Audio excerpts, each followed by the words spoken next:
Let's solve the system of equation 4x squared plus y squared minus 4 is equal to 0. 9x squared minus 4y squared minus 9 equals 0. We'll notice that our x squareds are lined up, our y squareds, and our numbers.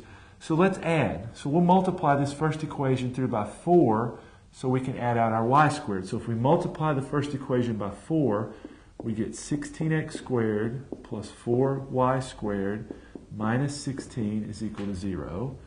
And we'll leave the second equation alone. And now let's add. So if you add, you get 25x squared.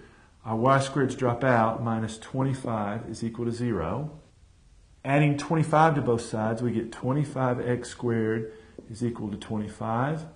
Dividing by 25, we get x squared is 1. And now taking the square root, x is plus or minus 1. So now that we found x, let's find y. We can plug it into either equation. I'm going to use the first equation. So we have x equal to plus or minus 1, and we'll have 4 times.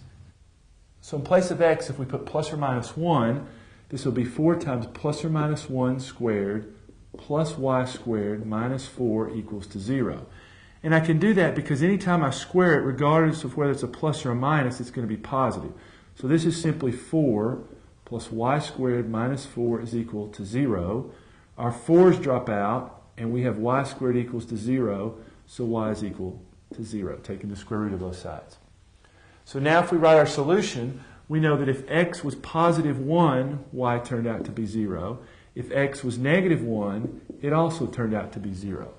So the solution of this nonlinear system of equations is the order pair 1, 0 and negative 1, 0.